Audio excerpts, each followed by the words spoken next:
Assalamualaikum warahmatullahi wabarakatuh. Kami dari kelompok 3 akan menjelaskan mengenai pengertian dan aspek-aspek media planning dan media buying. Kelompok 3 itu sendiri ada saya, Ira Syamrotul Fuadah, ada teman saya, Muad Sabil Salam, dan yang terakhir Muhammad Nabil Almarsus. Kita langsung saja ke pembahasan pertama, yaitu pengertian media plan dan media buying. Media plan adalah rencana strategi yang disusun oleh perusahaan untuk mengatur dan mengelola penggunaan media dalam kampanye pemasaran mereka. Media planning itu sendiri adalah bagaimana pesan iklan itu tersampaikan ke target audiens. Jadi, media plan itu adalah kita udah punya nih strategi gimana si produk ini bisa, ya intinya secara kasar itu mempromosikan gitu. Apakah kita tuh mau mempromosikan kepada media apa nih? Apakah ke media koran, terus atau ke media sosial, atau ke media televisi, atau ke media apa nih si produk ini akan dipromosikan atau diiklankan gitu. Jadi media planning itu sendiri seperti perencanaan media apa, menggunakan media apa ketika kita akan memasarkan atau mengiklankan sebuah produk gitu. Selanjutnya ada pengertian media buying.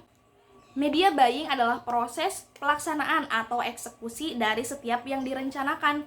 Pelaku media buying, yaitu media buyer, bertanggung jawab untuk secara langsung menentukan dan menegosiasikan ruang iklan yang akan digunakan. Jadi si media buying ini kayak si eksekusi. Nah, kita tuh udah punya rencana media plan. Misalkan kita mau memasarkan atau mengiklankan sebuah produk tuh misalkan ke TikTok atau ke Instagram.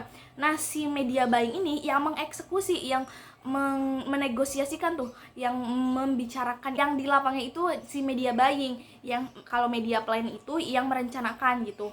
Media apa yang dipilih? Kalau media buying itu yang terjun langsung ke lapangan. Selanjutnya ada aspek-aspek media plan.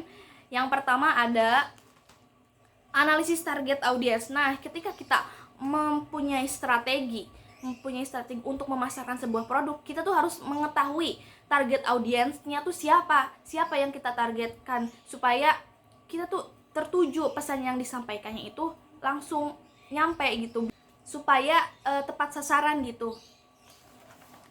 Selanjutnya ada tujuan kampanye. Nah, si iklan ini tuh tujuannya buat apa? Yang si produk ini supaya terjualkah, atau supaya dikenal orang, atau supaya apa gitu, tujuan kampanye ini tuh buat apa gitu. Kita harus menentukan, kita harus memikirkan itu. Selanjutnya ada pemilihan media. Udah jelas ya tadi, target audiens udah, misalkan generasi milenial, generasi Z gitu.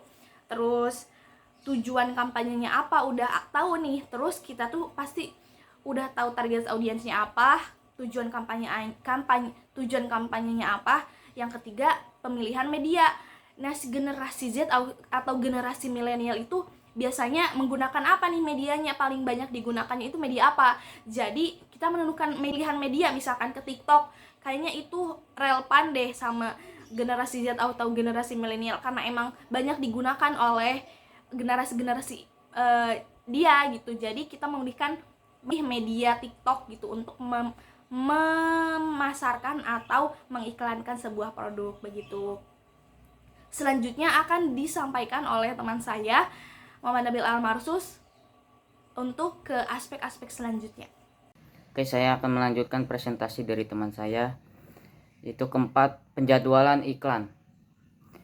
Menentukan waktu dan frekuensi penayangan iklan atau materi promosi di saluran media yang dipilih. Jadi kita harus menentukan media yang waktu untuk menentukan penayangan di media.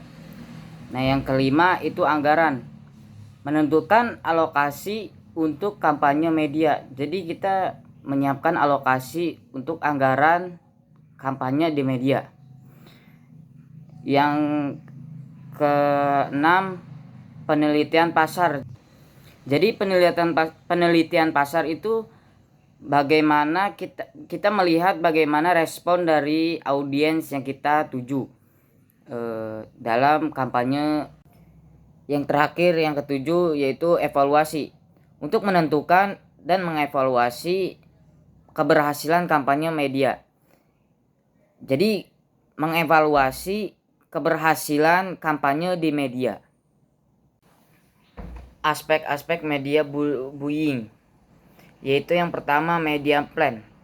Media plan adalah sebuah dokumentasi strategis yang berisi rencana dan strategis penggunaan media oleh suatu perusahaan untuk mencapai tujuan pemasaran atau komunikasi tertentu.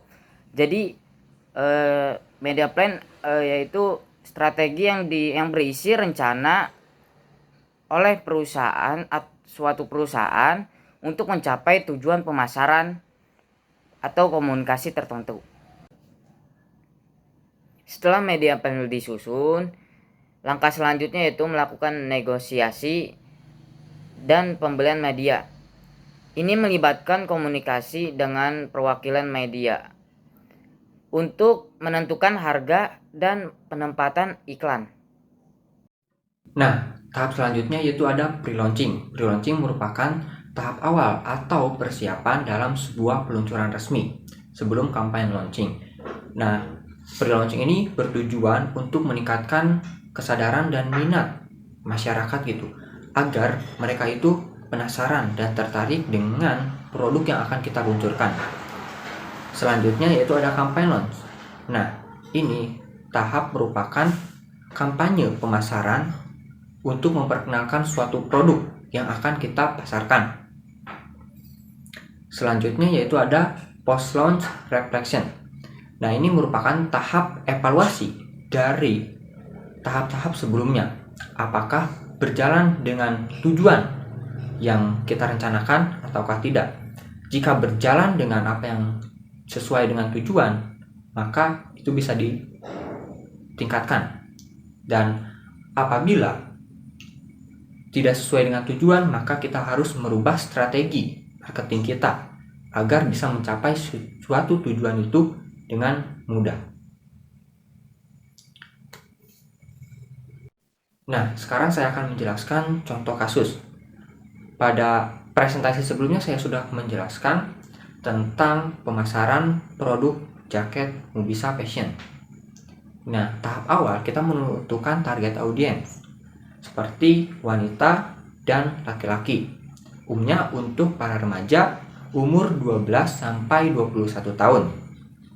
Serta tinggal di perkotaan yang minat dalam fashion gitu.